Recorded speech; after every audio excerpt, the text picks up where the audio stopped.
¿Tanto o falta todavía? Falta. Esperamos entonces.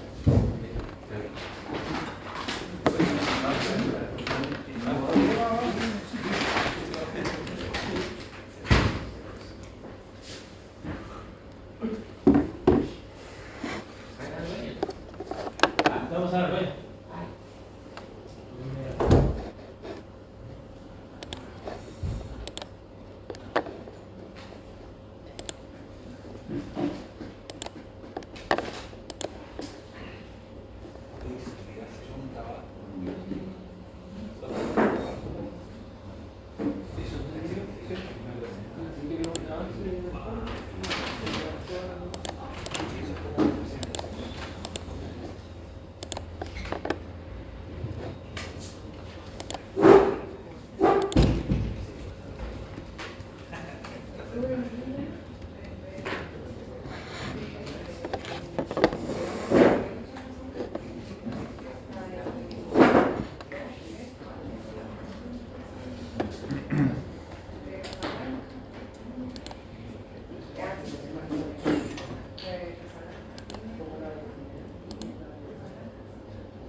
Pero buenísimo.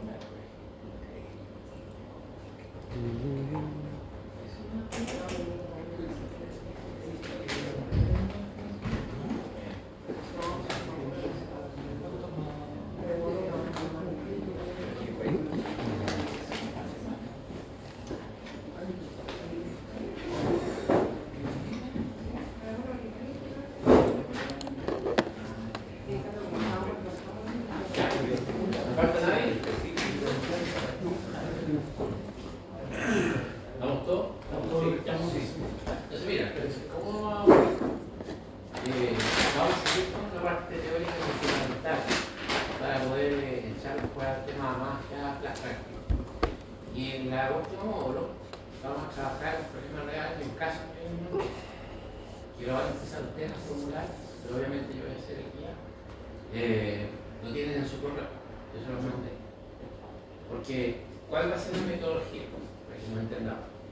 La teoría es la teoría y no la podemos saltar porque la teoría es base, ¿cierto?, esencial después de la aplicación. Entonces, por lo tanto, no saco nada con pasar de la teoría, sino profundizamos y no hacemos tanta elección de curso y de clase.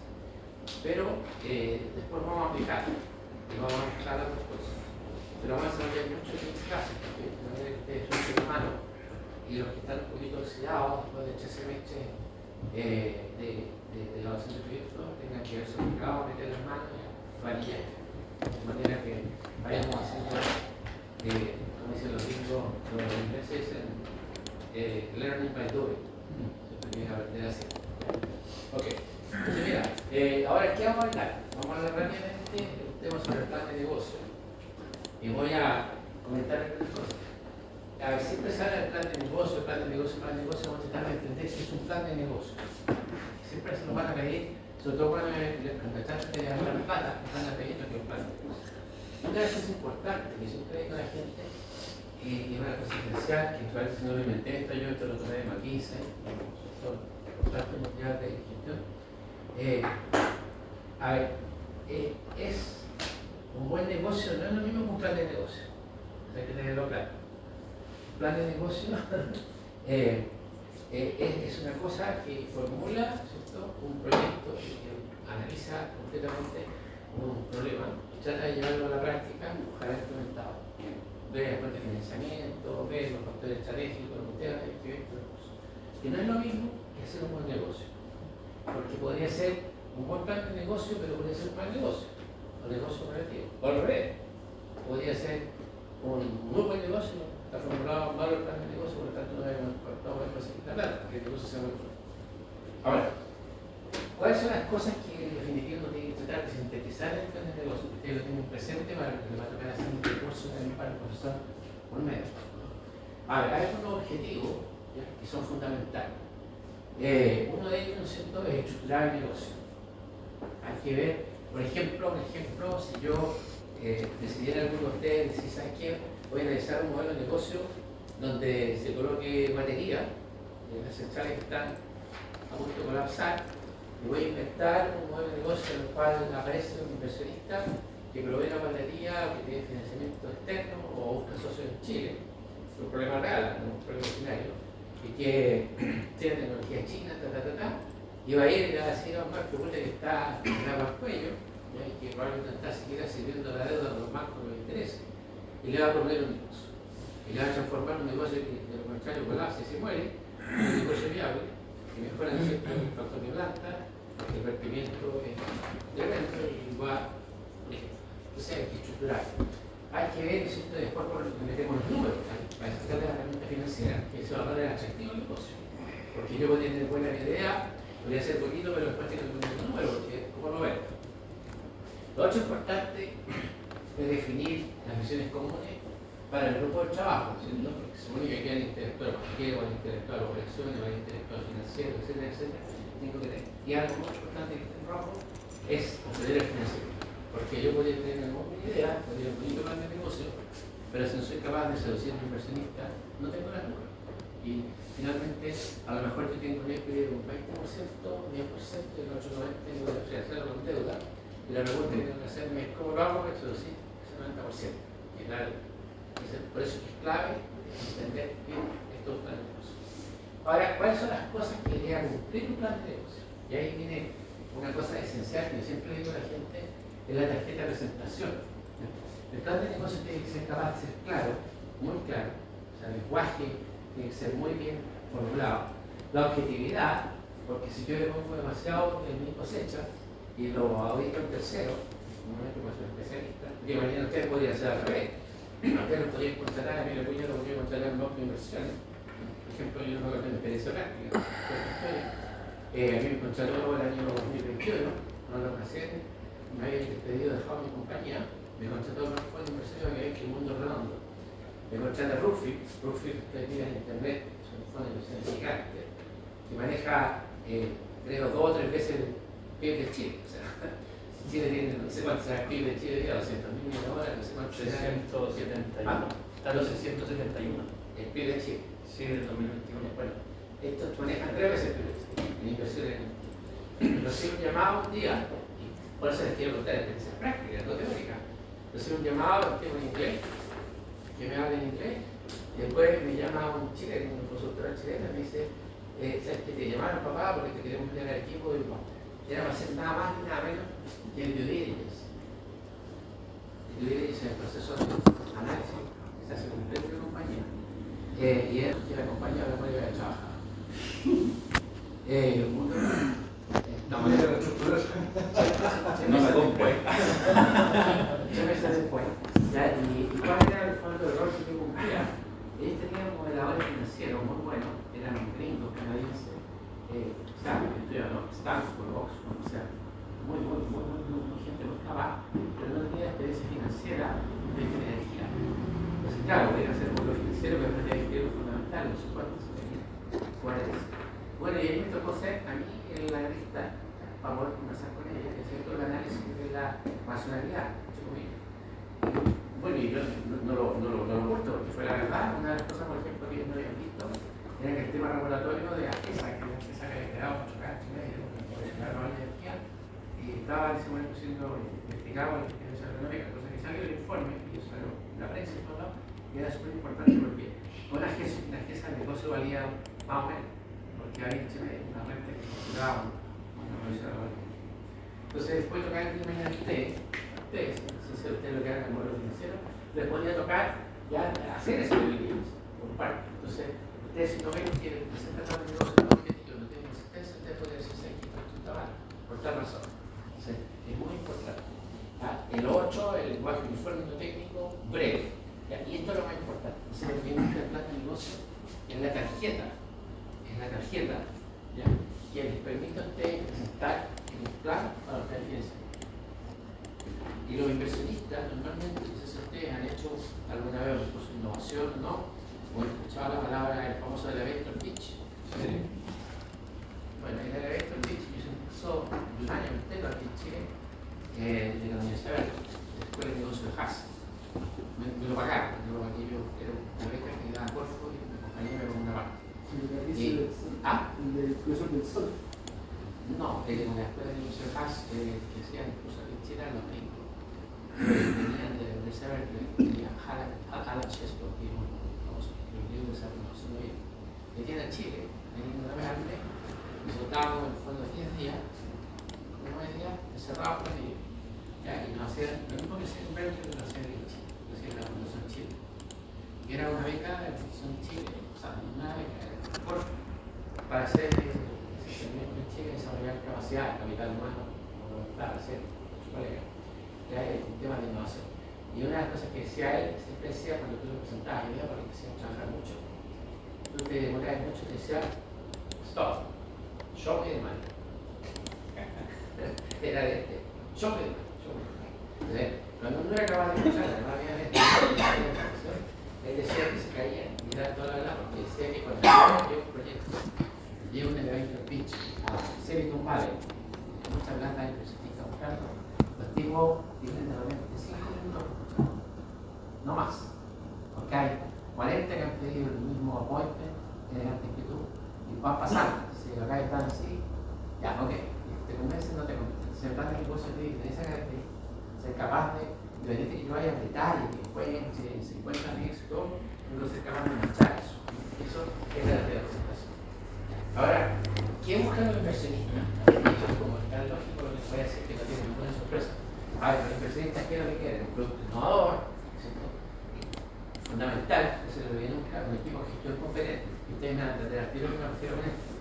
Si yo soy de energía y yo proyecto hotelero, una transatlántico, lo más probable es que ustedes arranquen la nariz y digan, quizás Gerardo Muñoz de transatlántico, quizás Gerardo Muñoz de hotel, y quiero presentarme el proyecto de hotel. Viene a hablar de la sistema de todo mundo, la gestión del negocio, porque el equipo de gestión es fundamental.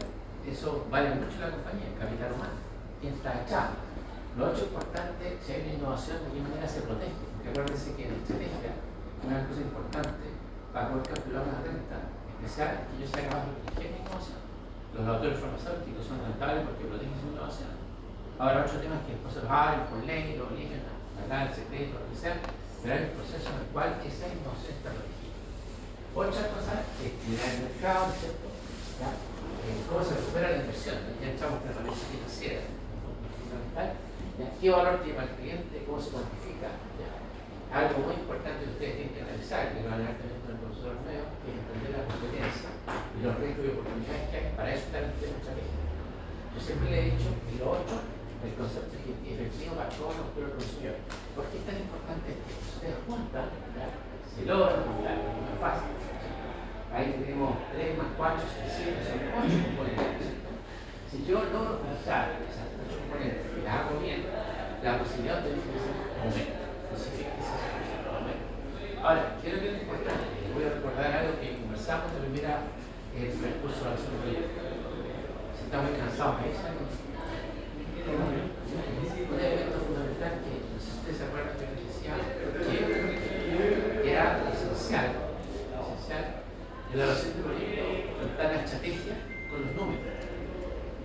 Porque ¿cuál es el gran problema? El gran problema es que cuando uno enseña la relación del proyecto del grado, y me incluyo porque yo también lo aprendí así, y a uno no le diga el concepto de estrategia, con la parte de la relación del proyecto, es muy raro. Y hay algo que está mal. Si la parte estratégica me dice una cosa, la parte numérica me dice otra, esas dos partes no conversan. Quiere decir que algo está mal formular la estrategia, está mal formular los números. Porque la lógica, y un tema de sentido común, menos común de sentido, es que las dos cosas tienen que converger. Por ejemplo, sería raro que yo viviera en el norte de Chile aplicando conceptos fundamentales de algo muy esencial. Yo en un proyecto de RNC, nosotros donde no hay posibilidad de ahorrar energía, donde el proyecto de transmisión sabemos que es una situación grave, de vertimiento gigante, y yo tuviera un proyecto de un banco y tuviera un tasa interno de retorno del 25%.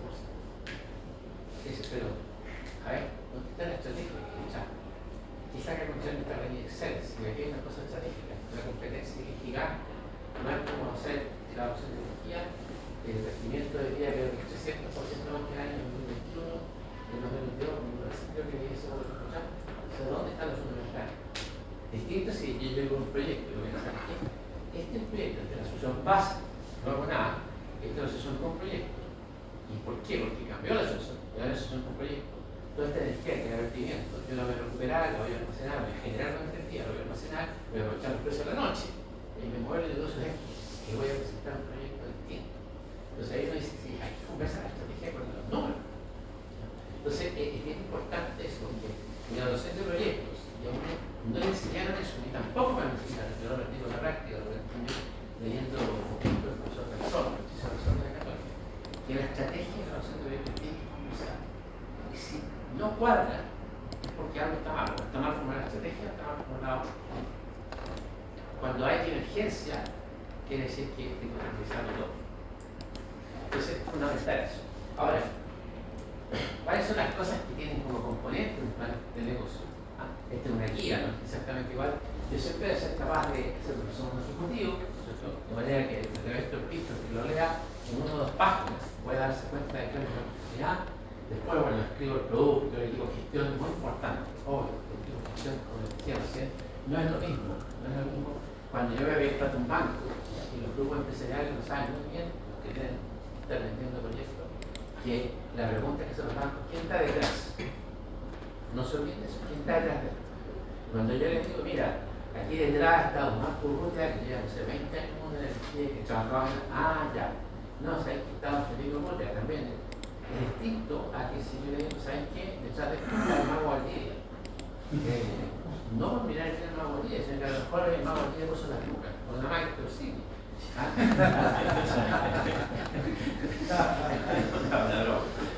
Hay que poner algo muerto de la puso las lucas, ¿no es cierto? Los demás sí son socios, ya, perfecto. Pero ¿qué va a gestionar? Tiene el que sabe el know-how. El know-how es negocio muy importante. Lo otro importante es el mercado de la competencia, el marketing de las ventas, cómo lo va a gestionar, el sistema de negocio de la organización, el plan de implementación. Estamos ya acá, estamos en detalle de cómo se va a implementar. Y todo lo que es la parte de análisis de riesgo de oportunidades, que lo vamos a analizar más adelante. Y algo muy importante, la planificación financiera y financiamiento. Porque hay un detalle que es importante, y no sin mirárselo en la cabeza. Cuando yo voy a buscar financiamiento, y esta cuestión parece ridículo lo que voy a decir, si yo voy a financiar activos de largo plazo, activos fijos, me tengo que financiar con pasivos de largo plazo. Es absurdo, es un tema de financiamiento de proyectos básicos, que yo pretenda financiar activos que tienen maduración de largo plazo con pasivos de corto plazo. Por ejemplo, ¿qué es lo que quiero decir con esto? Si yo voy a hacer un proyecto X y el proyecto se va a demorar 10 años en madurar, no puedo pretender hacerlo con créditos de consumo, porque los flujos de los 2 años, 3 años van a ser tan grandes que voy a quebrar, porque tomo compromisos financieros y no voy a ser capaz de cumplir. Entonces, hay una ecuación básica que es esencial en la finanza. Los activos de corto plazo se financian con pasivos de corto plazo. Los activos de largo plazo con pasivos de largo plazo. Ahora, si yo quiero estar súper cómodo financieramente, muy cómodo, claro, yo puedo financiar activos de corto plazo con pasivos de largo plazo. Voy a pagar harto tiempo y tengo que financiar mi inventario y todo. Pero lo más fácil de ecuación es financiar activos de corto plazo, financiar pasivos de corto plazo, activos de largo plazo. ¿Cuál es el gran error? Y yo trato de financiar un activo a largo plazo que va a madurar en el tiempo con pasivos de corto plazo. Porque eso está condenado al desastre. Eso va a desaparecer. Esa empresa no va a existir. No porque el proyecto sea viable, sino que porque las empresas tienen problemas de caja. Yo puedo tener un proyecto muy rentable, muy bueno, que madura en 10 años, 5 años. Yo, de hecho, hoy día, les digo a ustedes, si ustedes se miran porque están todos metidos en el mundo eléctrico, en la energía, ¿cuál es el gran problema que están enfrentando hoy día las organizaciones que están en el mundo? ¿Cuál es el problema? Financiamiento. ¿Y cuál es el problema que tienen de fondo de vida? Caja. Caja. Porque tienen contratos, tienen que cumplir cierto precio. Tienen deudas originadas, que pueden ser de mediano a largo plazo. No pueden evacuar su energía. Y de aquí hay que se regularice el sistema de transmisión, que se pueda evacuar su energía, que se pueda avanzar. Entonces, a lo mejor la solución puede ser, yo estoy pensando, a lo mejor la batería puede ser la salvación, entre comillas. No, es lo activo, lo mismo que había antes, pero a lo mejor puede ser la salvación. Entonces, ¿por qué? Porque esas empresas desaparecen por de caja. No porque no sean viables, porque a lo mejor si yo entiendo que resulta la solución. A lo mejor la solución no se puede existir, la posibilidad de evacuar el sistema de existir, pero hoy día en corto plazo hay que largo caja. Y la está pasando es eso, exactamente, está quebrando con caja. Entonces, no se olviden de ese detalle, de alzar las deudas que tengan con los activos en el proceso de moderación de él. Ahora, es un tema bien importante, que también ustedes quizás no se acuerden, pero se lo voy a recordar, que el financiamiento, ¿cierto? Yo tengo que evaluar el proyecto puro primero. Proyecto puro, acuérdense bien. Después le pongo el financiamiento. Después le meto el financiamiento. Porque si yo mezclo la decisión de inversión con financiamiento, que al final igual se van a mezclar, podría ser que el proyecto puro fuera malo. No porque sea el proyecto malo, puro, yo lo voy a mejorar porque pido la plata prestada. Es un gran error cuando la gente dice, no, pero el proyecto es malo, pues si pedís la plata, vale la pena y es bueno, te digo. ¿Cómo hacer un proyecto malo? Que intrínsecamente, si el equity lo pongo yo como socio, malo, ¿por qué haría ser bueno porque le dio el valor a un tercero? Imposible. Pero la gente dice, no, que yo el proyecto es malo, pero con financiamiento es lo mejor. Primero se habló del proyecto puro, porque con el proyecto puro yo voy a poder ser capaz de identificar operacionalmente con el equista y con toda la forma, digamos, que haga la organización, si ese proyecto flota o no flota dentro del contexto del negocio operacional. Porque si tiene, sin financiamiento, el EBITDA negativo, ¿qué es lo que significa un EBITDA negativo? ¿Se acuerdan la palabra EBITDA? Acuérdense que EBITDA, traído en inglés, significa earnings before interest, taxes, depreciación y amortización de inversión intangible.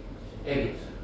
Entonces, si el EBITDA es negativo, con un antifinanciamiento, ¿cómo va a ser bueno si no es capaz ni siquiera de pagar sus costos operacionales?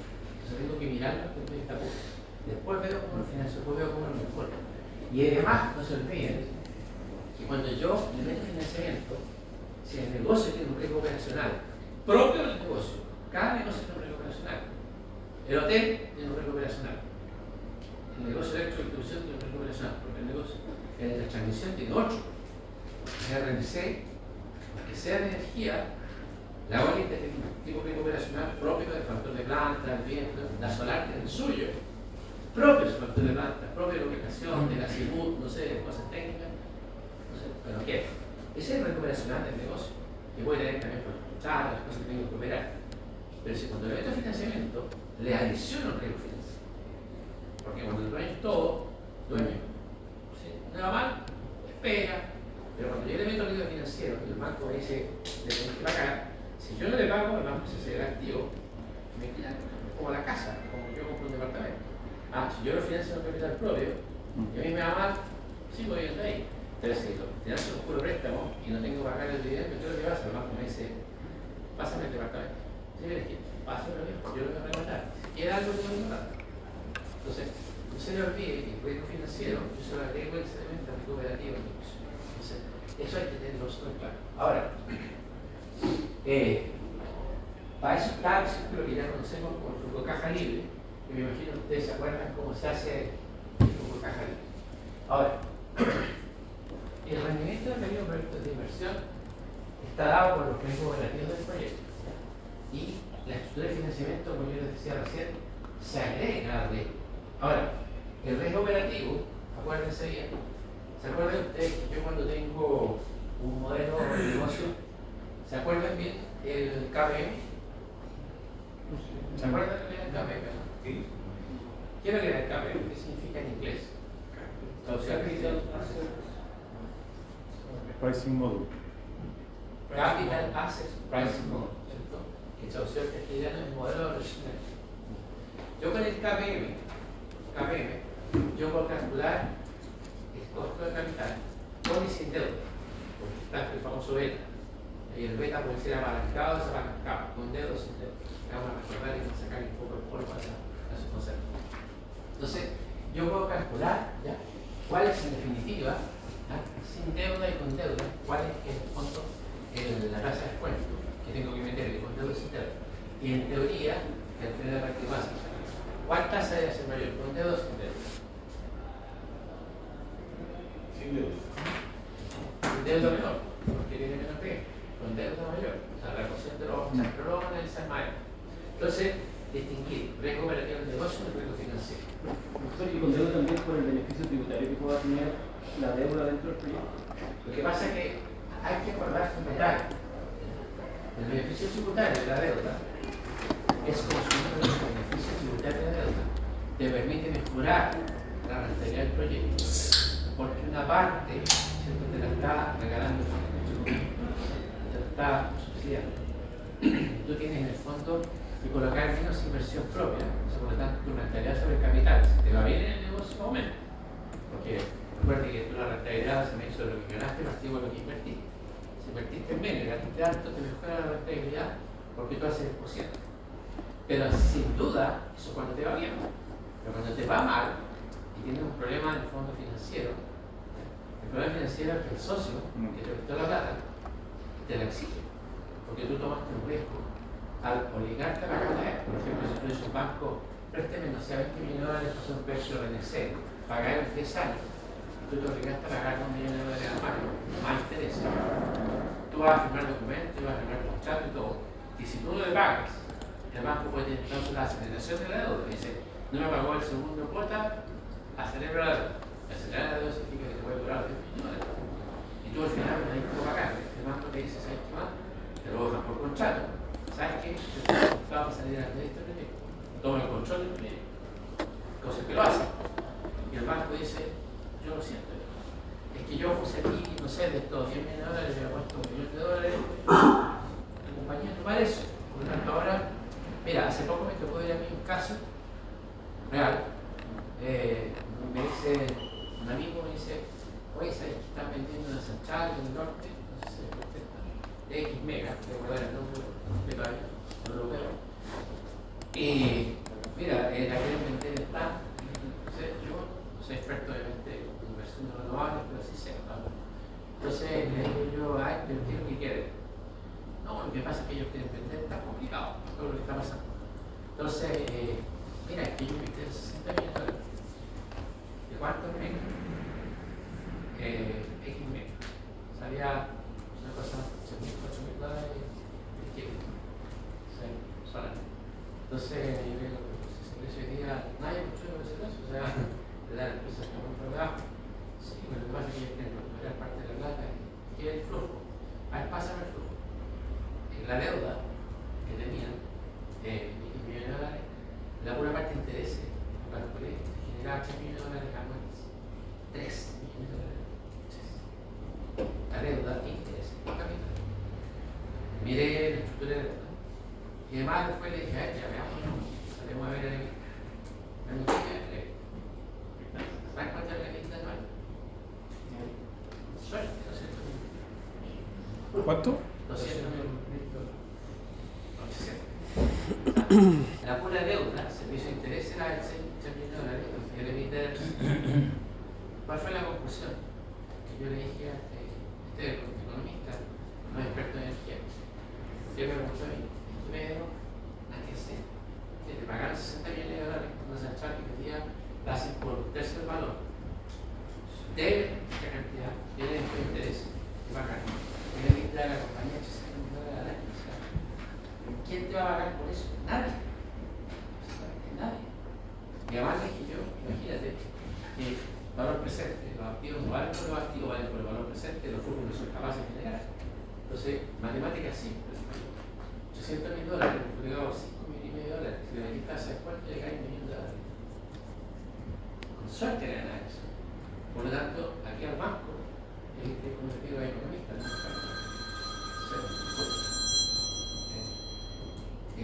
Me dice, bueno, ¿y cuál crees tú que? Mira, es muy simple.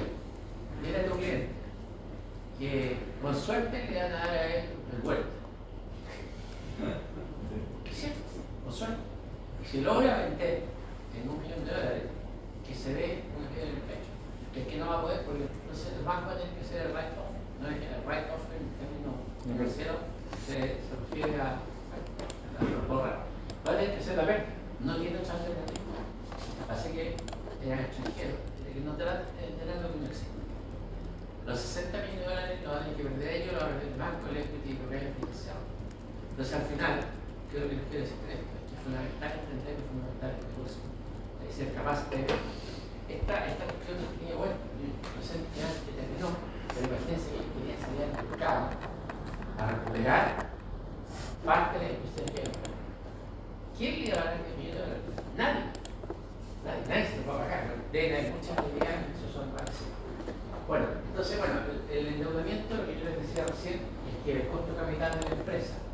se va a sumar, ¿cierto?, lo que es el costo de capital propio, que sería, ¿no es cierto?, el riesgo financiero, el riesgo operativo más el riesgo que le va a introducir por efecto del riesgo financiero.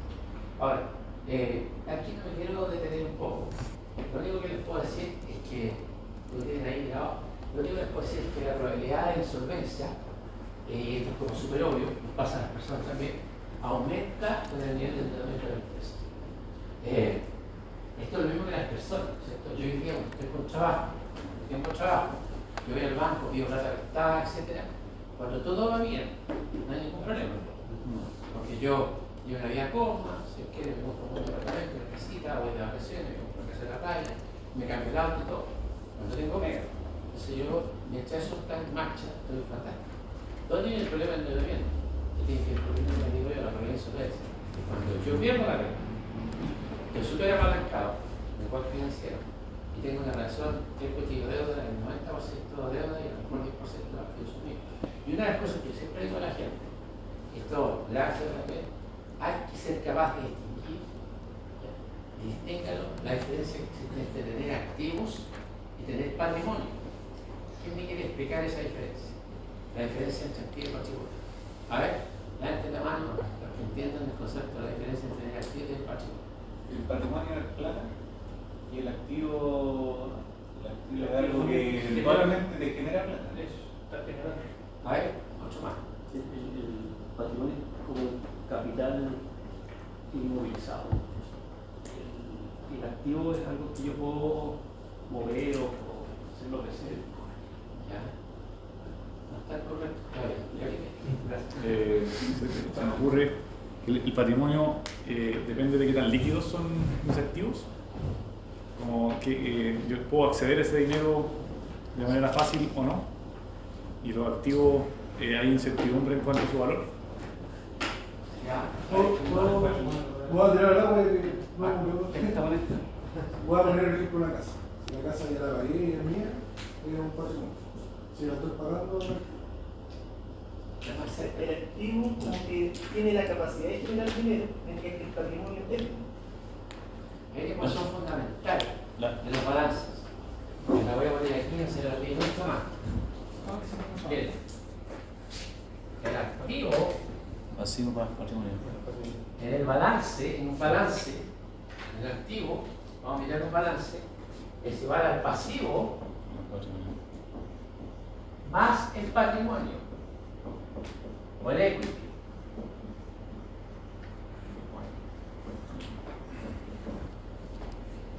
Acuérdense de eso. Después ya se olvidaron de esa ecuación fundamental. El activo es igual al pasivo más el patrimonio. Cuando ustedes miren un balance, yo tengo activo y pasivo, ¿ya? Yo podría tener activo, por ejemplo, de corto plazo, 50, activo de largo plazo, 50. Total activos, 100. ¿Cómo financié esos 100? Los activos.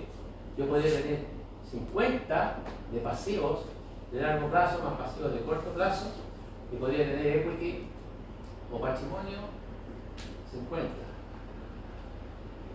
Esto es capital propio, esto es de los dueños. Así son los balances. El activo tiene que ser igual al pasivo, porque todo el activo lo financia con pasivo. Y el equity o el capital propio parece que es un préstamo que le hacen los dueños de la compañía es un ente jurídico separado. Por lo tanto, aquí está la ecuación, el activo es igual al pasivo más el patrimonio. Aquí estamos, 100 es igual a 50 de pasivo más 50 de patrimonio. ¿Dónde está el problema? El problema está en que cuando yo calculo el patrimonio, ¿cierto? El patrimonio, aquí lo voy a poner, PAC, es igual a activo menos pasivo. ¿Ya? Entonces, yo podría tener una casa en la risa que vale 1.000 millones. 1.000 millones, valor de activo. Pero debo 950 millones. La casa vale 1.000, la sala, pero debo 950. ¿Cuál es mi patrimonio? 50. La diferencia entre activo y pasivo. Porque eso es la ecuación. Mi patrimonio es el 50. Entonces uno dice, oye, tiene plata este gallo, vive en una de esas. No, Por eso que de repente dice la regresa, o la gente dice no te pierdas. Porque puede tener activos, pero puede estar tan endeudado que el patrimonio puede tener un poco. Y podría ser caso, no me extrañaría que sabe, que de repente una persona tiene una casa de 1.000 millones de la esa, tenga un patrimonio que sea la mitad o un cuarto de lo que tiene como usted, su departamento le tiene pagado y el departamento de la hace. Entonces hay que entender muy bien la diferencia entre pasivos, activos y patrimonio. No es lo mismo tener fracciones de activos. Y ese es un tema muy relevante, porque el endeudamiento afecta el patrimonio. Ahora, en este caso, por ejemplo, acá, si hubiese sido al revés, supongamos que aquí yo determino el equity, capital propio o equity en inglés, 80, y aquí tuviera 20, 80 más 20 me da 100. Entonces, en este caso, la ecuación que sería, ¿cuál sería mi patrimonio? Activo que está 100, constante, menos el pasivo es 20. El patrimonio pasa a ser 100 menos 20, 80. ¿Se entiende, no? Entonces, grábense súper bien eso. Activo no es lo mismo que patrimonio. Y el patrimonio es, o el equity, es lo que me queda una vez que pagado todo. Entonces, cuando ustedes ven a alguien que reventa en un tremendo auto, Alfa Romeo, no sé, Maserati, lo que sea, porque se vende a casa y todo, nunca digan no, que tiene plata. Porque puede que tenga, a lo mejor tiene pagado, pero podría ser que en realidad no tenga plata, que tenga pura venta, que a lo mejor desde el punto de vista de solvencia financiera, si se le mueve un poquito el piso, se va al suelo. Cosa que pasa con mucha gente. Por el caso. Sí. ¿Ah? Sí, conozco el caso. Claro, varios casos. Pero la pregunta es, bueno, en realidad, ¿cuánto patrimonio tiene? Bueno, ahora, Ya, ahí está un poco entonces lo que yo les decía recién. Y el balance, yo mostrándoselo acá, el balance, que es fundamental entender el balance del sistema financiero. El balance puede ser visto en forma simple, la perspectiva de evaluación de proyectos. Porque al final digo, ¿cómo ligo esto? La parte contable del balance con la evaluación de proyectos. Muy sencillo. Y el balance tiene lo que está acá a la izquierda, que son los activos, ¿cierto? Que son los proyectos que generan ingresos. Yo compro terreno, compro maquinaria, tengo marcas, tengo innovaciones. ¿Para qué? Para generar ingresos. Porque yo no acumulo casas, no acumulo galpones, no acumulo máquinas para tenerlos como adorno. Puede ser que los tenga después porque no los hay que usar, porque obsolescencia, pero el objeto de esos activos es generar ingresos. Desde el punto de vista del proyecto, para generar caja. Y tengo por otro lado los pasivos. Son los pasivos. Es la forma como financiar los activos. Yo voy a tener 100 de activos en mi proyecto. Y puedo financiar 50 con activos de corto y largo plazo, préstamos bancarios, a 10 años, a 5 o 10 años. Y el 8 es el capital propio que use. Sería el patrimonio, o la palabra en inglés equity, porque patrimonio es sinónimo de equity. Entonces, tengo que entender que la constitución de esto es lo que se denomina estructura financiera. O sea, como yo tenga esta parte acá a la derecha, va a determinarse cómo es la estructura financiera. Puedo tener una estructura financiera muy agresiva, en la cual tengo mucho financiado a corto plazo, poco por largo, o puede ser una estructura muy conservadora, que tengo financiado mucho por largo plazo.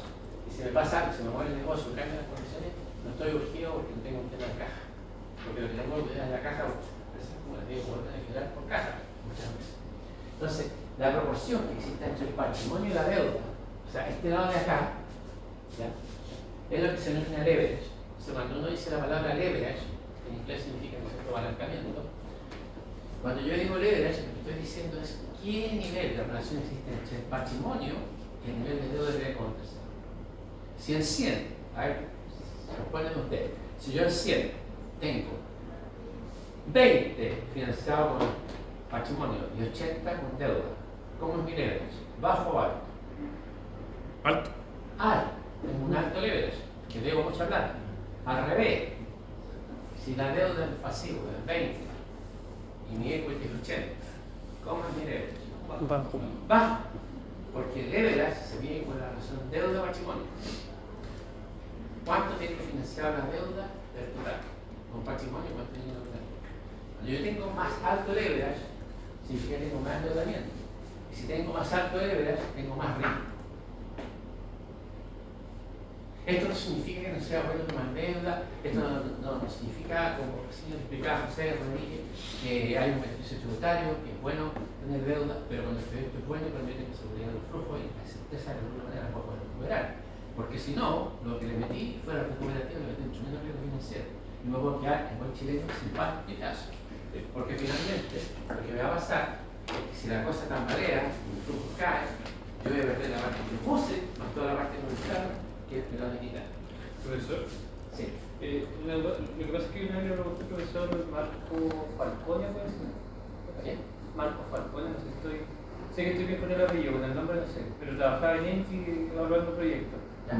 Me presentó distintas etapas para evaluar un proyecto. ¿Qué curso? Sí, fue el semestre pasado, fue una clase.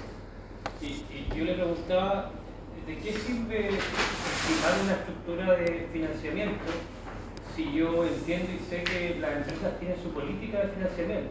Y explicaba que en el caso de Engie, por ejemplo, la política casi siempre era proporción 60-40. Entonces, ¿de qué me servía a mí estudiarlo independientemente antes de pasar esa política? Que la estructura de financiamiento óptima era 70-30. Al igual tenía que financiar la razón por una razón muy sencilla. Me llama la atención porque hay una política general que hay distintos tipos de proyectos. Es que todavía me queda el pie. La decisión de inversión o de financiamiento, estructura de financiamiento o de inversión, tiene mucho que ver con la versión al riesgo que tenga el propietario. Te voy a dar un ejemplo. En Copec hay una persona que hace muchas lucas que ya murió, que fue fundador, Freud, después de eso creció mucho, don Anacleto Angelini Fabio. Don Anacleto Angelini se hizo empresario, compró para el Copec en el año 83, 82, cuando Copec quebró, él compró, metió su acción y la hizo crecer y la transformó. Ya era grande Copec, pero la transformó en mucho más grande. Y don Anacleto Angelini Fabri, que vivía en paz descanse, él tenía una forma de ver el negocio en la cual decía que a él le gustaba mucha deuda. Y a él le decían, es que don Anacleto es súper bueno tener deuda porque mejora la tasa interna de retorno. Y que a mí no me gusta eso. Mi forma de ver el negocio es que los negocios tienen que ser apalancados a un nivel en que el riesgo no los comprometa. ¿Ya? Y él, porque tú manejaba un financiamiento del 40% de deuda y 60% de quieren repartir dividendos a los accionistas o sacar su participación, prefería reinvertir, capitalizar utilidad, usamos utilidad retenida. Y él lo hacía así, y repartía la parte de los dividendos de la utilidad, mucho menos de lo que yo voy a repartir, y se iba casi al mínimo de la y a él le gustaba repartir el 5% y sacaba el 5% porque él consideraba que era la mejor manera de crecer. Esa era su filosofía. Hay compañías en que los accionistas definen un factor de capitalización, que se llama, o razón de endeudamiento épico y patrimonio, en el cual dicen, esta compañía se va a mantener en una razón 60-40. Oye, pero es que el modelo financiero, la organización, esto es lo que nosotros como accionistas, esta es la política de la compañía, si hemos crecido, si nos ha ido bien, ¿ya? Y aunque digan los entes financieros otra cosa, esta es la filosofía, porque tiene que ver con una cosa muy importante, que es la versión al riesgo. Es lo mismo que la tasa de costo de capital. Acuérdense que nosotros conversamos, que lo hicimos en ejercicio, probablemente se lo olvidó. Yo puedo ahorrar el mismo proyecto, lo vamos a revisar, el mismo, exactamente el mismo. Y todos llenamos un papelito y vemos cuál es la tasa de costo de capital que tú le vas a poner y no te va a salir que es la misma, porque la tasa de descuento no depende del proyecto, depende del inversionista. Entonces, la misma tasa que Felipe ve para su proyecto puede ser que Miguel Antonio vea otra. Puede ser que Jorge Pérez vea otra, y podría ser que Marco vea otra, porque la tasa de descuento es una medición de los riesgos, tiene que ver con el proyecto, no con el proyecto, sino la versión. Entonces, en la estructura de financiamiento, sin perjuicio que hay modelos que permiten determinar cuál es la estructura óptima de financiamiento, hay temas en los cuales las compañías o los grupos tienen políticas de factores de capitalización o de financiamiento. ¿Por qué? Porque eso es lo que quieren los dueños. Eso es lo que hacen. Como digo, el caso más cercano que yo conozco de real, tengo que decir, joder, pero sí, yo trabajé en un grupo B, escuché eso muchas veces, don Anacleto, a él le gustaba la escucha. Conozco otro caso de una constructora famosa en Chile que se llama Constructora Nanía. Yo conocí a Mori Nanía, el papá, fundador, que ya murió y la empresa también lo estuvo. la filosofía era, si hacemos proyectos y crecemos y compramos terreno, lo hacemos con capital propio. ¿Por qué? Porque si la construcción falla, si la cuestión se pone complicada, si el país se deprime, yo no quiero estar con la presión de tener que pagar de los bancos. Yo quiero estar tranquilo, poner mi casa a la hermana, que la parte es mía, y si no hay negocio, se detiene la construcción, no pasa nada. El terreno está ahí, no está ahí, no salgo de muchas constructoras, las cuales hoy las han quebrado, al revés. Oye, ¿cuánto lo máximo está el banco? 90%. Métele. ¿Por qué tiene que pagarse una pena? Porque después se tira la quiebra, ¿no? Mucho. Bueno, es que ya es otro tema que ya Pasó en Concepción con una inmobiliaria hace poco. ¿Cómo? Pasó en Concepción con una inmobiliaria que se fue a quiebra de hecho. Ahí va. Sí, estaba, bueno, aparecían en la tele y los arrendatarios no la Ahora hay varias la instituta y hay varias que los están haciendo efecto cadena, por el choque, están quebrando otros porque fue política muy agresiva de financiamiento, se les paró la construcción, el crédito hipotecario dejó de vender y están arrastrando abajo. Entonces, en resumen, acuérdense siempre que el balance, ¿no es cierto?, es fundamental para el cálculo de la evaluación de proyectos y que los activos son los fondos que usa la firma para generar flujo. Yo no tengo los activos, no los colecciono. Las inventarios, la existencia, las marcas, los edificios, las máquinas, los tengo para generar flujos. Ese es el objeto. Ahora, yo puedo ser ineficiente también, porque podría ser, las compañías por eso que hacen limpieza de activos, y por eso que venden, yo podría tener una excelente carga en activos que no me están generando valor.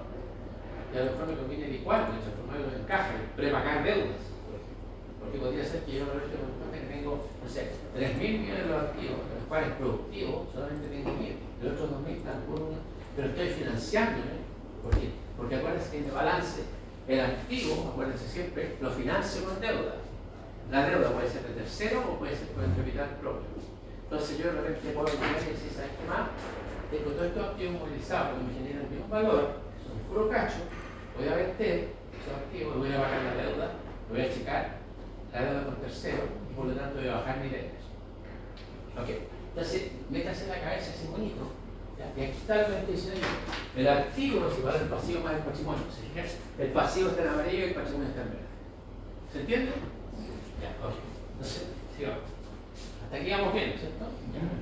Y los activos, ¿cierto? Yo los puedo separar en el activo circulante o activo de corto plazo y el activo fijo o activo de largo plazo. Y aquí viene lo que les decía recién. Es absurdo financiar activos de largo plazo con pasivos de corto plazo.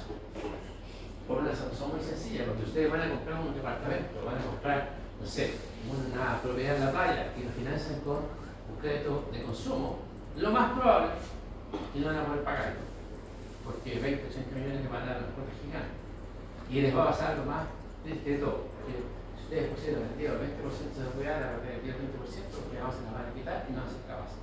¿Por qué? Porque están financiando un activo de largo plazo o un pasivo de corto plazo.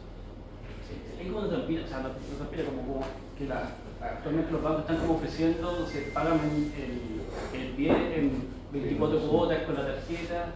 Eso es un poco lo que estamos viendo ahora. O sea, me están no obligando, pero condicionando a asumir una deuda que tal vez pueda ser mayor mi capacidad de pago y poner en riesgo la solvencia que puedo tener de llegar a eso. Pero también existe otro truco, y es que si no, lo que he escuchado, y si uno deja de pagar una o dos cuotas de ese pie, el banco al tiro toma alertas para refinanciar y poder un poco desahogar Bueno, las figuras financieras que pueden tener los bancos para poder salvar lo que le prestaron son muchas. Eso se llama chutear la deuda. Chutear la deuda es chutear. La pregunta es hasta cuándo te hacen chutear. Porque hay momentos en que si tú ya no tenés pelota, tendrás que chutear. Claro. O sea, yo lo refinancio a Felipe Urrutia, lo refinancio a Cristian, lo refinancio a ti. Si tengo certeza o que tú puedes mejorar la situación, porque a lo mejor me decís, podría ser que vengas ahí, que me la vino José Rodríguez y no me puede pagar ahora, pero hay ingenieros de tu magíster de Santa María, luego si un cuerpo son razones. Van a echar pega, te van a echar una buena pega, no me puede pagar ahora en los próximos 12 meses, pero yo creo que de aquí a 15 meses de más porque han echado una buena pega, va a ser gerente, no sé qué cosa, gerente, en realidad apuesto y todo, su tiempo. Y tú también vas y firmás feliz, porque en realidad sabes que eso es un caso distinto. Si tú dices, no sé, que este gallo en realidad está quebrado totalmente y además no tiene por dónde mejorar la situación, no tiene pega, no va a tener pega porque está muy viejo, tiene el pelo muy blanco, y ya nadie le da pega y además no sabe nada, quizás como chutearle la deuda, si no me va a pagar, no me interesa, y no me va a pagar. O en el caso de las casas comerciales, la deuda laboral era impagable, o sea, la gente no podía pagar. Si ya llevaba 5, 7, 10 cuotas sin pagar, que sacaba la laboral, que lo que hacía la laboral la financiaba en papel, y seguía con una deuda, decía crecer. Entonces en vez de tener 100 millones, después tenía 200 millones, después tenía 300 millones, que aparecían en el archivo, acá, como cuentas por cobrar. No había nada, porque ellos sabían que esa gente no iba a pagar. Esa gente ya le había dicho, no te voy a pagar, porque no tengo que pagar, y además con el monto que te debo, no te puedo pagar. Así que, olvídate de mí. Los trataban de ubicar a los cobradores, los llamaban por teléfono, todo el sistema que tiene la empresa de cobranza ahí. No había caso. Pero ellos, para no ser la pérdida, no mostrar los balances que tenían un problema, volvían a chutear, y le metían interés y todo. Entonces hicieron crecer una bola. Después los auditores, más encima, validaban esa deuda. Entonces aparecía, fíjense bien, aparecía con un activo grande que no era, por lo tanto, el patrimonio estaba inflado. Era toda una mentira. Bueno, esto pasó no solamente en Chile, pasó en Estados Unidos, en muchas partes. Entonces ahí te respondo tu pregunta. Bueno, y el pasivo, ¿cierto? Se puede separar el pasivo circulante de corto plazo y el pasivo de largo plazo, ¿ya? Que puede estar dividido, ¿cierto?, en deudas con los bancos, puede ser acciones, si la empresa metió, donde yo fui, invertí, y eso es lo que se llama, ¿cierto?, capital propio o equity. O sea, mucho lo habla de equity en inglés para que no se lo olvide. ¿Ya? Y ahí está en el fondo, entonces, y aquí hay un concepto fundamental que también, no se les olvide, también grábaselo sin piedra, que es el concepto que creo que es el capital de trabajo. La gente usa mucho lo habla de capital de trabajo, el capital de trabajo es fundamental porque en la evaluación de proyectos yo tengo que considerar el capital de trabajo como una inversión. ¿Se acuerdan de eso? El capital de trabajo es parte de la inversión. ¿Por qué? Porque cuando yo hago un negocio tengo que meterle plata para empezar a operar, aunque no haya todavía generado ingresos, porque mi inversión no ha madurado. Pero ¿cómo se calcula el capital de trabajo? Que es para pagar las operaciones al principio, los impuestos, los arriendos, la luz, los gastos generales. El capital de trabajo se calcula como el activo circulante, o sea, la plata que tengo en caja en el corto plazo, menos lo que yo debo en el corto plazo. Ese es el capital de trabajo. Entonces, tengo que hacer un cálculo. Cuando yo hago un proyecto, no se lo olvide, así como coloco las maquinarias, coloco los terrenos, coloco todo lo que sea la parte, digamos, que me va a generar el flujo de largo plazo, tengo que tener algunas rutas para empezar a operar, que son los capital de trabajo. Y ahí quiero que pongo. Por ejemplo, pongo las remuneraciones, los primeros 5 meses, el primer año, la gente, pongo los impuestos, que yo tengo que el IVA, por ejemplo, que tengo que pagar al principio, que no lo puedo superar al tiro, porque el IVA en la evaluación de proyecto no va a IVA, va dentro de IVA. Pero igual, digamos, yo tengo que financiar eso, porque tengo que pagar el IVA, antes que me lo devuelvan, tengo que tener plata para pagar eso, y se encaja. Entonces, el capital de trabajo es activo circulante menos el pasivo circulante. Nosotros al circulante le damos un tiempo de negocio. ¿Cómo? Cuando le ponemos el apellido circulante, obedece que a algún tipo de temporalidad. Temporalidad supone que las cosas circulantes, como estuvimos haciendo, se miden dentro del plazo de 1 o 2 años, máximo 3. Y de ahí para adelante se empieza a considerar el largo plazo. Salvo el inventario, ¿no? ¿Ah? Y el inventario. Es de corto plazo. Supone que el inventario no vuelve. Supone que el inventario, nadie tiene inventario para tenerlo guardado 10 años. Si te va a poner obsoleto o porque en la máquina es muy caro tener inventario de 10 años si tú no estás vendiendo. Y compra inventario para el vuelto y el entonces el inventario se considera un activo de corto plazo. La caja es un activo de corto plazo, la deuda por cobrar, el corto plazo, o sea que el largo plazo 10 años van a 8, el activo que da más largo plazo. Ok. ¿Y cuáles son las otras alternativas que hay de financiamiento? Yo podría, ¿no es cierto?, incurrir en deuda, que ya lo dijimos, voy a pedir plata a tercero, ¿cierto? Y ahí tengo la posibilidad de ir a los bancos, tengo la posibilidad de emitir bonos, tengo la posibilidad de hacer un leasing, y de hacer un leasing. ¿Alguien sabe qué es un leasing? Un arriendo con opción de compra. Pago en el fondo un arriendo y al final tengo la opción en el último año de que pago una cuota y me hago propietario del bien. Entonces, tanto no ocurre arriendo.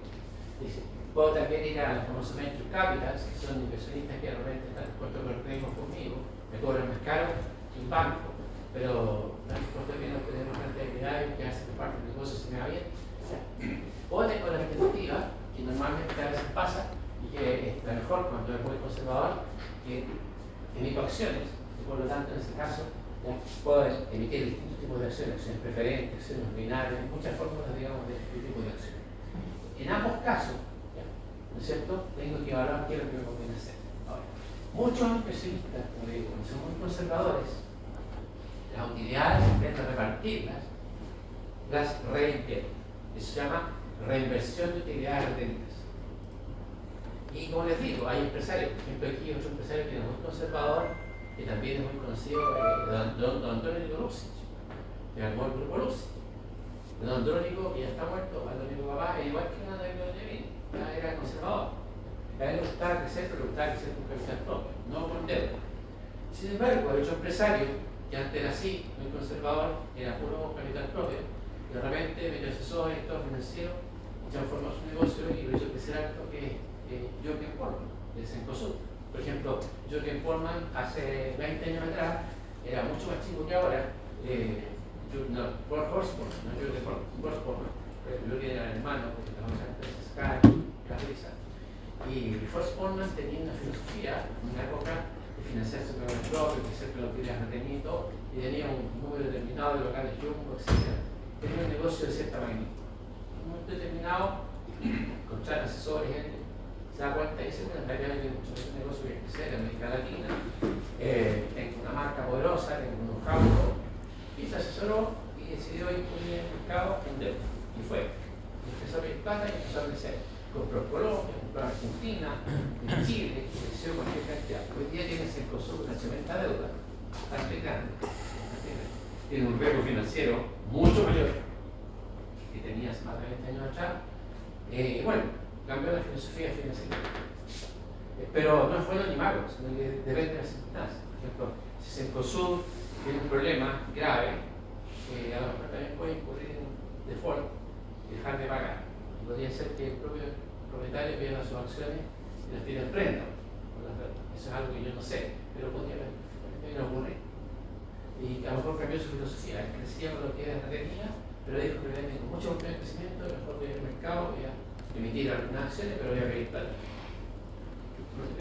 Ya, bajo esos dos escenarios, ¿cómo yo identifico qué es mejor? ¿En base a qué mi estado actual basado en deuda o haber permanecido en un escenario más conservador con financiamiento propio? ¿Cómo yo hago esa diferenciación de...? A ver, el leverage te va a indicar, pero lo más importante que te puede cambiar las cosas no, es cuál es en definitiva tu expectativa de flujo. Que si tú te sientes cómodo, tú sabes que tus flujos son estables, que tú de alguna manera tienes algún grado de certeza, comillas, probabilidades, de que tu flujo es estable, puedes servir la deuda en deuda. Esto es lo mismo que en el caso tuyo. Yo te pregunto a ti, José, a ver, ¿te gustaría tener una casa de, no sé, 20.000 UF? Sí, me gustaría. Ya, yo te pregunto a ti, ¿cómo está tu PBL? Buena. ¿Cuánto estás ganando? Mira, estoy ganando 7, 8 millones mensuales, bien, puedo pagar dividendos, puedo pagar intereses. Me pido o no me pido, mira, tengo 8.000 UF, 4.000 UF ahorradas, pero no tengo los 14.000. ¿Me lo endeudo? Sí, ya, sí. Me apuesto que mi flujo va a ser bueno, que mi pega no va a fallar, ¿ya? Y que voy a ir de menos a más, que me gradué en aquí. Yo voy a graduarme y voy a irme y mi trabajo va a mejorar. A lo mejor, pues, voy, me la juego. Pero también podría ser, pasa en la empresa, que tienes un tremendo plan de negocio, tu carrera, y te fue mal. Y perdiste las 4.000 UF. Y terminaste quebrado y rematado por el banco. El banco se pagó las 14.000 UF, porque tuvo que liquidar, rematar al precio del mercado, y te va a decir, José, yo lo siento mucho, yo a usted le presté 14.000 UF. El precio de mercado de esta liquidación era 14.000 UF, y te lo cobró en 14.000. Oye, pero yo puse 4.000. Yo recupero lo que el banco tiene una garantía, no lo voy a liquidar a usted, pero sí voy a un precio de mercado y el propio medio. Entonces, esto te pasa lo mismo, con las empresas no hay una receta. Puede ser que el negocio vaya de menos a más, puede ser que el negocio se mantenga, o puede ser que el negocio vaya de repente de más a menos. Y pasa, porque cambió estructuralmente. ¿Hay algún ejemplo acá que se le ocurra? Un negocio que haya cambiado de más a menos. Hay muchos. ¿A quién se le ocurre? ¿De más o menos? La Cambio estructural en la industria. Blockbuster. ¿Ah? Blockbuster. O la TAM también Acuérdense que todos íbamos a los videos, arrendábamos videos, llegamos corriendo a la casa para pasar una muerta, que quería. La pura película que estaba en internet de mes completo hoy día, yo me acuerdo que yo había pagado 5.000, 6.000 pesos una película hace no sé cuántos años atrás, cuando arrendaba este 4 películas eran 20, 80.000 pesos mensuales. Hoy día ni Netflix paga eso. Cambió todo el negocio. Y todos los que creyeron en Netflix, o sea, en Blockbuster cambió. O sea, a lo mejor los que hacían proyectos y hacían inversiones, todo, y apostaron en Blockbuster, apostaron a un negocio determinado, un nivel de endeudamiento, no sé, apostaron. ¿Y qué otro negocio más que se le ocurre a usted que haya cambiado más grande? La telefonía celular. La telefonía celular. La Ese es en telecomunicaciones. Cuando uno, cuando yo era joven, así, en la era de la historia, llamar a Estados Unidos, llamar a Alemania, llamar a Europa era carísimo. Cuando yo estuve en Estados Unidos, cuando estuve en Inglaterra, yo compraba una tarjeta que me duraba 4 días de 25 libras esterlinas para comunicarme con mi señora que todavía no hacía a Inglaterra, a mi hija. Y alcanzaba a hablar 1 minuto, 2 minutos por día con esa tarjeta. Me gastaba 20 o 30 libras esterlinas por semana. Ya estamos 4 o 5 libras esterlinas llamados de Inglaterra, no sabemos cómo están. Porque no tenía el Skype, nada. Y imagínense, yo decía, es que usted puede hablar 1 hora con Asia, con China. Yo hablo con mis amigos de China con 1 hora. Los videollamadas. Y el videollamada. Y gratis. Entonces, la respuesta a lo que tú me estás diciendo es esa.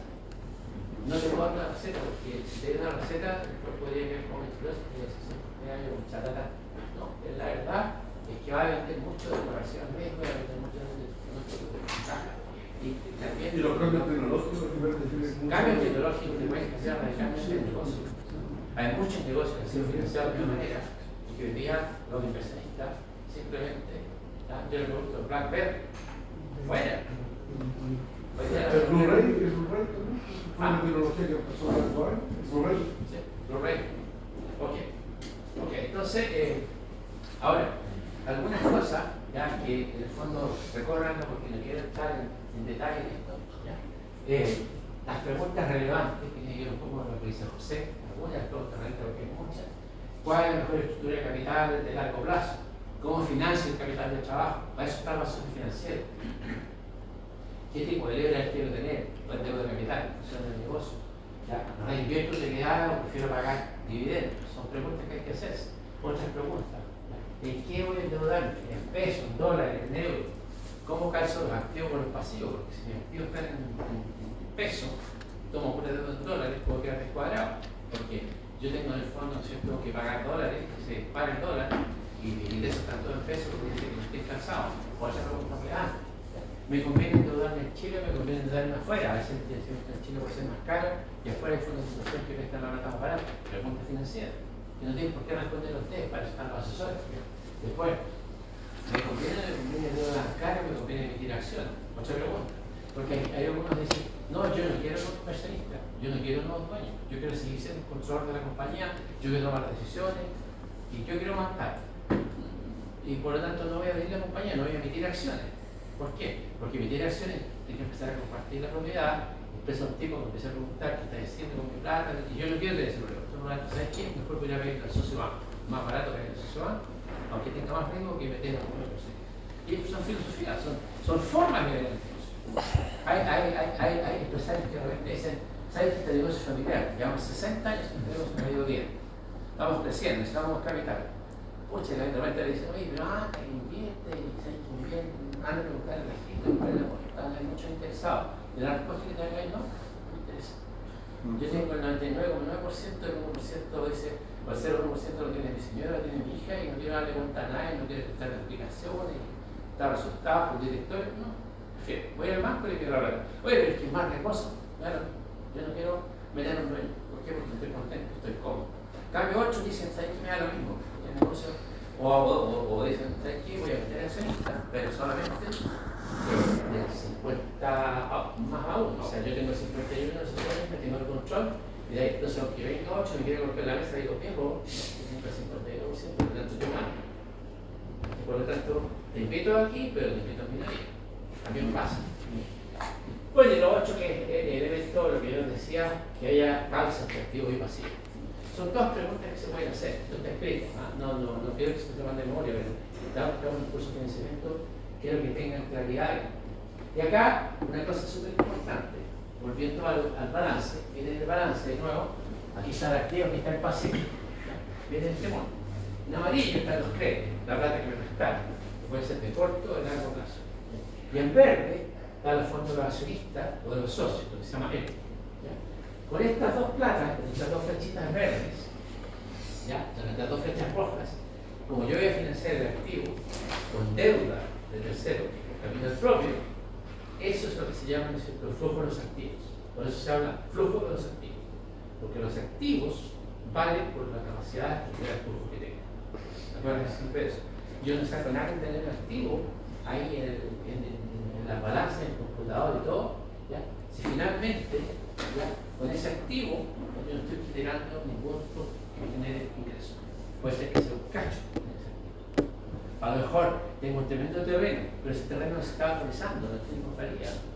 Entonces, estoy pidiendo plata, financiar ese terreno. A lo mejor lo vendo, transformo en caja y le pago el tercero. Eso fue lo que pasó con muchas oficinas cuando se implementó el teletrabajo después del COVID. Bueno, hoy día la pregunta muy relevante que tú acabas de hacer es fundamental, porque hay muchas empresas, o muchos que pueden tener hoy día en fondos de inversión, pueden tener inversión en activos de oficina. Y la tasa de alcance hoy día es del 80%. Yo creo que hay muchos edificios que en Santiago se están construyendo todavía, vienen pre-pandemia, y no sé qué van a hacer, van a explicar el destino. ¿Y han bajado los precios de venta de oficina? Bajado, porque probablemente la gente no va a ver nunca más a la oficina como antes. Va a ver part-time, o va a ver un par de días, dependiendo de cuál sea la filosofía y los ganas de los trabajadores. A lo mejor va a haber una sola oferta de oficina y una demanda más baja, y yo creo que eso es lo que va a pasar. Entonces, Y no solamente el tema de la oficina, o sea, está todo el tema del servicio online, de comida, digamos, una tienda online. cambiar el modelo de negocio. Bueno, de hecho, hoy día, piensen ustedes la discusión que hay en los malls, es que hoy día está el famoso concepto de vivienda oscura. No sé si lo concepto, ¿lo escuchaban? La vivienda oscura que se usó en Guadalajara durante la pandemia, es que la vivienda oscura ya no requiere tener todos estos atendedores, todas las luces, todo el gas que te implica generar y todo. Tú puedes tener la bodega, hacer todo el despacho online, como dice Marco, ¿ya? Y la tienda oscura te permite realizar el negocio, una logística fantástica, te puedes contratar los que se te ocurran de repartiendo. Puedes tener los mejores catálogos digitales y todo, y ya no se justifica tener la infraestructura que tienen los malls. O sea, a lo mejor con la tienda oscura el negocio de los malls va a cambiar. Y de hecho, yo creo que va a pasar, porque quizás todavía el tema de hábitos que la gente va, pero a mí me tocó el año 2019, por parte de la pandemia, yo me tocó ir con mi compañía a Estados Unidos. Fuimos a Carolina del Norte, en varias partes de California, y yo tenía que tomar en Carolina del Norte un avión que me llevaba de la Florida hasta Miami, no recuerdo el nombre. La cosa es que me fui en una hacker, llegué como 4 horas antes del aeropuerto. Entonces, escucha, el vuelo era a las 6 de la tarde a Miami y yo estaba a la 1. Entonces, yo lo que hago hasta 5 horas, una lata del aeropuerto, uno ya está trabajando a las 5 horas. Entonces miré así y salí del aeropuerto, quise pasar al avión, me quedé afuera y me puse a mirar, y de repente así veo un mall gigante, como 500 metros de ahí, el aeropuerto. No me acuerdo de la ciudad, en España, está en Carolina. Ya estoy medio viejo, así que no me acuerdo, pero es una ciudad importante en Carolina. Entonces cuando llegué en el mall dije, vale, voy a comprar regalito, voy a desembolsar la voy a comer ahí en el mall, voy a sacar las próximas 2 horas ahí, etc. La cosa es que ya salí del aeropuerto y se podía, era caminado en el espacio, salí del aeropuerto. Llegué a los 300, 400 metros allá, llegué al mall, estaba todo cerrado, todo cerrado. De semana, puertas y todo, o sea, muy cerrado, de semana, a las 8 de la tarde. O sea que, no lo leí ahí, y después volver cerca de la corte de los hotel. Oye, este mall, se me funciona. Se me tomó el corte, tendría que comprar y lo parcarán, pero era una cosa de sentido. Y me dicen, no, si ese mall ya se cerró. Así que llegué y me dice, yo ya lo había escuchado, ya había leído. En Estados Unidos está cerrando mall porque el gringo de comer hamburguesa al mall, estar metido otro día, ha ido cambiando su hábito, por lo tanto ya no va tanto al mall. Nosotros parece que todavía, quizás por la cuestión latina, no nos ha pasado, pero en Chile nos va a pasar. Y de repente también cambia el hábito, cambia la forma, no sé, sea más caro cuando el mall, sea un factor inhibidor, pues la gente simplemente se acostumbra a comprar digital y sigue comprando digital, y cuando quiere va, pero no va tanto y empiezan a hacerse las tiendas del mall. Para Chile el único problema de la parte de pedir es el tema del costo del transporte, ¿no? Pero eso se subsana. Si en algún minuto eso baja, el precio del combustible baja, conviene mucho Ahora, más. yo como consumidor, porque cada consumidor es distinto. Yo como consumidor, a mí por ejemplo me gustaba el supermercado, yo lamentablemente estoy separado hace 8 años y medio. Si yo no compraba, porque tengo que comprar, no estoy obligado a hacer autosuficiencia. Entonces, yo antes no me preocupaba, pero hoy día por ejemplo a mí me encanta ir al supermercado. A veces no siempre yo me gusta, es decisión de mi ex, pero yo al supermercado, que también no me pega nada chuleta. Y voy al supermercado y me gusta mirar, yo no sabía nada, confieso que cuando yo ponía la luna, no, me encanta mirar, así comparar, ¿cachai? Disfruto del carro, comprando, porque además uno se va a tener mucho más tiempo que antes. Entonces, por ejemplo, a mí, no me seduce mirar en internet. Me gusta ver. Pero yo sé que hay gente que ya ni se imagina ir al supermercado a comprar. A mí, por ejemplo, me produce angustia saber comprar todo el computador que está en el departamento.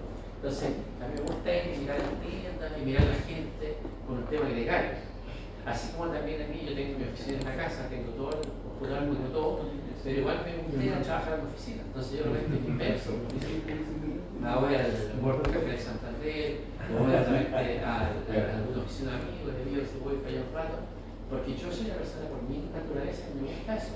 Pero a lo mejor alguien que tenga 25 o 30 años menos que yo, prefiere ir a jugar pádel que estar donde se mueve mecánica. Y dice que yo no te dejo estar allá o de ir a pasearse al mall o comprar. Entonces, quizá los hábitos de consumo nunca van a cambiar 100%, pero probablemente sí van a haber cambios estructurales. Entonces, claro, lo que podría pasar es que el modelo de los malls termine siendo el modelo de las tiendas oscuras, que se habla mucho en Estados Unidos y que probablemente va a ser en Europa. Y además, en la medida en que se encarece la mano de obra, en la medida en que yo le coloco las jornadas 40 horas, o sea, aquí vamos a echar el tema bien sensible. Uno dice, no, que no dice ahí las jornadas 40 horas, que las 40 horas significa que tiene que tener 1,5 guardias más, tiene que tener 4 metros más.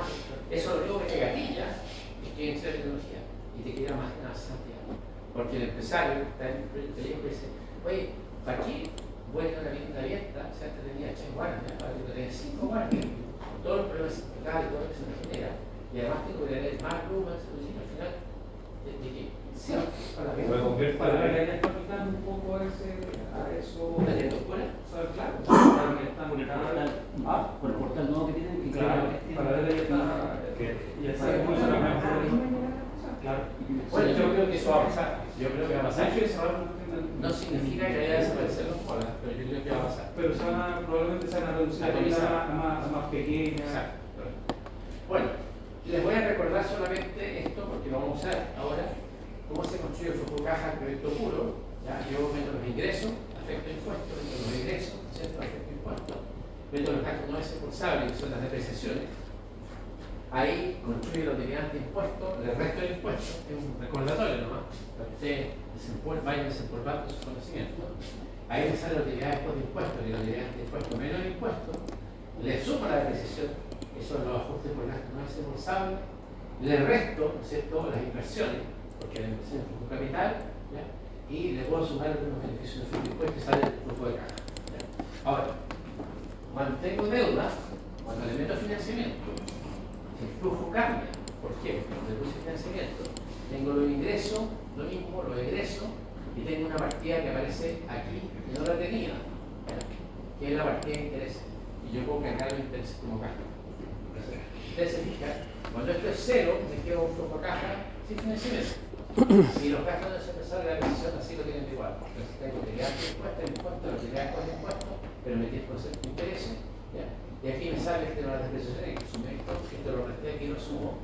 ¿Ya? Y aquí tengo las inversiones, y me aparece, ¿cierto?, una componente que se desquita, que es que tengo que amortizar inversiones del préstamo, ¿ya? Y tengo que amortizar deuda. Entonces el préstamo aparece como positivo y que la opción de una situación negativa y de eso no se aplica puro. Entonces, si ustedes se fijan, el proyecto puro, hablando en términos matemáticos de ingeniero, es un subconjunto del proyecto financiado. Porque cuando yo le saco el interés, le saco, ¿no es cierto?, el préstamo de la de deuda, el proyecto financiado se transforma en un proyecto. ¿Se entiende? Y puedo hacer la evaluación de los dos con las tasas de descuento que corresponden a ese. Bueno, ahí eso. Bueno, y aquí vamos a ir ya cayendo en lo que tenemos que hacer ahora. Empezamos a caer ya en herramientas. Ya construimos una caja, ya hemos analizado el financiamiento, ya hemos analizado si me gusta más o menos deuda, hemos hablado de patrimonio y otras cosas, pero bueno, después tengo que ver de qué manera yo lo hago. Y aquí ya viene lo que yo llamo herramientas. Si yo tengo mal construido un poco caja, porque tengo mal hecho el análisis, en la práctica da lo mismo, porque si yo le meto basura, va a salir basura. Acuérdense que en inglés hay un dicho que dice, en financiamiento profesional, ustedes dice garbage in, garbage out. Como el computador, le meto basura, sale basura. Entonces, acá, si yo tengo mal hecho los flujos de caja, tengo mal hecho todo el tema del análisis de mercado, los intereses, los costos, y le meto basura, me va a salir basura. Pero sí tengo que tener una herramienta para medir la basura. Ahora, si está bien hecho, en una herramienta que se llama el BAN, esto tengo la famosa TI, ahí ya le meto el costo de capital, ¿no es cierto?, que es la tasa de interés, yo creo que es conveniente, o el costo de capital, al cual voy a aplicar el proyecto, que ya depende del inversionista, no solamente del proyecto. Bueno, y ahí tengo una decisión, que yo se las quiero contar, que se acuerden ustedes, que los proyectos se vienen por el valor actual neto, no por la tasa interna de retorno, porque yo podría tener un proyecto con tremenda tasa de retorno, pero muy bajo año. Y si voy a tomar la decisión por la TIP, me equivoco, porque yo finalmente lo que quiero es medir el mal, quiero valor actualizado neto, quiero que genera valor. Sí. Respecto, yo creo que esa comparación en general no. De hecho, me acuerdo cuando el proyecto no tenía mucho sentido, por lo menos para algunos. Van a subir. Y básicamente, yo sé que ustedes saben mucho más que yo respecto a ello. Básicamente porque una me está diciendo una cosa y otra cosa me está hablando de la plata en el futuro. Entonces son como dos indicadores que me dicen cosas distintas que yo los puedo ver como conjunto, ok, sí, me conversan. Y a eso hay que agregarle riesgo, según lo que vimos con Helio en el pasado. Pero como indicador por sí mismo, no, para mí no tiene mucho sentido ver los solos. Lo que pasa es que si tú tomaras la decisión con un mal negativo, significa que tú estás tomando una decisión en la cual ni siquiera eres capaz de cubrir el costo de tu capital. Entonces, de partida, tú haces un proyecto a tu costo de capital que sea el más mayor igual que cero. Eso nunca te va a llevar a error. Porque tú con eso estás dejando claro ya que tú al menos estás cubriendo tu costo de capital de acuerdo con tu rentabilidad esperada, por tanto de pago. Lo que pasa en proyectos que tienes similares van, tú después puedes poner a competir cuál tiene mejor tipo. Porque dos proyectos podrían tener un más muy similar, pero podrían tener una bien diferente. Entonces, si yo tengo restricción de capital, normalmente lo que te va a pasar, tú no puedes hacer todos los proyectos al mismo tiempo. O tienes que elegir, tú calculaste el más, te dio el más positivo, te va muy cercano, tú después vas a mirar cuál es aquí. Pero si tú eligieras por el tasa de retorno, podría ser que la tiene un 25% de retorno está tomando negativo, porque el capital era el 30%. Entonces, no estamos de acuerdo. Sí. Solamente está diciendo que no, la palabra versus es la que a mí no me hace ruido porque al final son indicadores que uno va, digamos, lo va viendo en línea. No como por separado. Sí, lo que nunca te vas a equivocar, de hecho te lo he firmado, nunca te vas a equivocar si tú eliges por el banco. Porque la TIP, ojo, la TIP no necesariamente es una. Cuando tú tienes la inversión en el proyecto, tienes flujos negativos y positivos, tú puedes tener la TIP. A lo mejor en ese caso es el problema, porque tienes ese sub 0 menos 4.000, tienes ese sub 2 menos 8.000. Pero cuando tú tienes flujos de caja, que son fluctuantes, y puedes tener el flujo negativo y positivo, puedes tener más de una TIP. Yo te devuelvo lo que dice usted con respecto a siempre y cuando la evaluación del flujo de caja haya sido incluido, que lo vimos en el sexto con haya incluido el riesgo. Porque una manía Excel aguanta todo. Bueno. ¿Cierto? Entonces, si no le metimos el riesgo al tema de, digamos, el PAN, en el flujo de caja, el PAN con uno. Sí. Lo que pasa es que otro tema es lo que te está diciendo el colegio, que te dicen, oye, busca una simulación, meter encanta aéreo, ¿cierto? Meten en Monte Carlo, ya son operaciones, ¿de acuerdo? Pero si tú no le metes Monte Carlo, no le metes mínimos modelos de negociación, o sea, de evaluación, porque no tienes Crystal Ball, no tienes nada, puedes hacer simulaciones sin necesidad de Crystal Ball. Software que existe, que vale. Y puedes hacer simulaciones con análisis de sensibilidad. Porque no siempre, pero siempre tienes, y eso es lo que también te digo a la gente, yo lo estoy con ellos. El Crystal Ball y todo funciona, pero tú tienes estadística suficiente para poder modelar. Pero si no tienes información, Crystal Ball, ¿de qué te sirve? Si tú no tienes, Crystal Ball tiene que saber información estadística para poder modelar. Si tú no tienes información estadística, tampoco puedes hacer una simulación. Entonces, pero sí tú puedes hacer análisis de sensibilidad, para eso está. ¿Qué pasa si mis ingresos se den por la mitad y mis costos sean al doble? ¿Qué pasa si el mercado cambia? Porque puedes simular. Obviamente existen las probabilidades, por usar los sistemas de evaluación, Crystal Ball u otros software, pero no siempre lo tienes. No hay que perderse en eso. Además que el Crystal Ball no te va a reemplazar el criterio evaluador. No, también eso. O sea, el criterio evaluador es fundamental. Por eso que el análisis estratégico, el análisis global de la realidad del mercado, los luchas que están metidos, eso es fundamental. Porque tú podrías meter estadística, basura ahí, más cerrado, ¿ya? Pero finalmente si no tienes el criterio, para eso está. Por eso que el evaluador de proyectos es tan importante que aplique todos sus criterios, todos sus conocimientos respecto al mercado, las luchas que está hablando. Por eso que a lo mejor la opción que hace Héctor, ¿cierto? ¿Cuál es tu especialidad? ¿Qué es tu trabajo? Minería. Claro. Las cosas, por ejemplo, que Héctor puede ver en la minería, el precio del cobre, ya el escenario, digamos, con la energía juega un rol preponderante, pero que más que la energía está ligado con los consultores, cómo se ven los escenarios de las futuras minas que se van a desarrollar, ¿no es cierto? Cómo podría eso hacer subir o bajar el cobre. Eso es irreemplazable. Tú le podés meter Crystal Ball, todo es súper encachable, puedes meter simulaciones, 200.000 escenarios. Pero a lo mejor esto te puede decir, ¿sabes qué? Fantástico. Yo te voy a decir una sola cosa.